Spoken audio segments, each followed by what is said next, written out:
Hello friends, কেমন আছেন আপনারা সবাই? এখন ঘড়িতে বাজে 1:30। বাপ আর ছেলে দুজনেই বেরিয়ে পড়েছে, দুজনে দুই রকম কাজে বেরিয়েছে।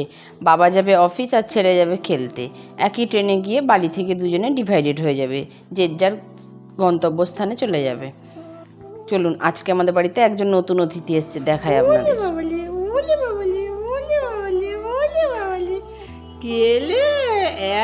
এটা হচ্ছে আমাদের বাড়ির সব থেকে ছোট্ট সদস্য, মানে আমাদের অভ্র সোনা, আর ওর নাম অভ্র। বাড়ির বাচ্চারা কেউ ঘরে থাকছে না, সময় পেলেই অভ্রর কাছে ছুটছে একটু আদর করতে।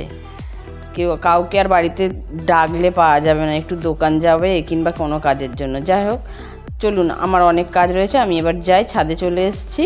ছাদে এসে একটা বড় মোচা নিয়ে বসে পড়েছি। আপনাদের দাদা একটা মোচা নিয়ে এসছে, মোচা রান্না করতে হবে।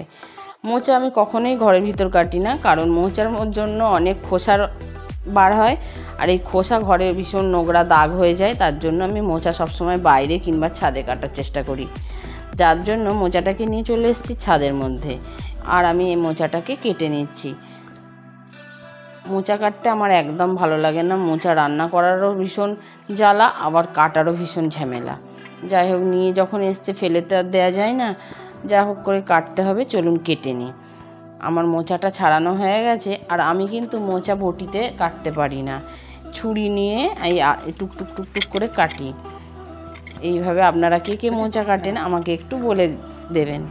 আমি কিন্তু এইভাবে ছাড়া মোচা কাটতে পারি না। আপনারা যদি অন্যভাবে কেউ মোচা কাটতে পারেন সেটাও আমাকে বলবেন, তাহলেও আমি শিখে নিতে পারবো। আমি একটু করে কাটছি, আর কাটা অংশটা একটা বাটির মধ্যে রাখছি। মোচাটা দেখতেই এত বড়, একে তো খোসা ছাড়াতে ছাড়াতে অর্ধেক হয়ে গেছে, আর এই ফুল আর হাবি জাবি যা জিনিসপত্র আছে সব বাদ দিতেই হয়ে যাবে।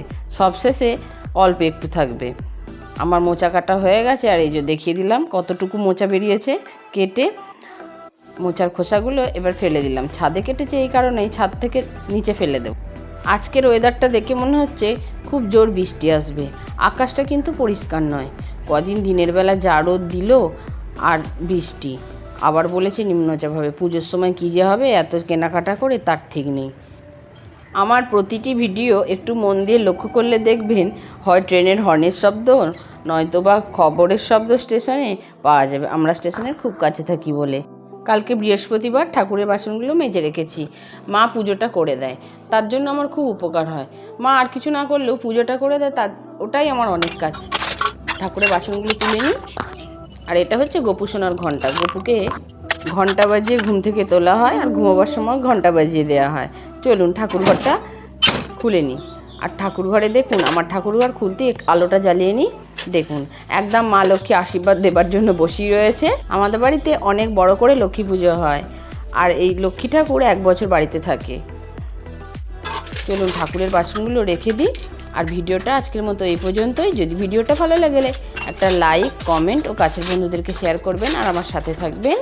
যারা ফেসবুক থেকে দেখছেন তারা আমার পেজটা ফলো করে দেবেন, আর যারা ইউটিউব থেকে দেখবেন আমার চ্যানেল সুইট ফ্যামিলি সাবস্ক্রাইব করে আমার পাশে থাকবেন। ভালো থাকবেন, সুস্থ থাকবেন, নিজের খেয়াল রাখবেন। টাটা।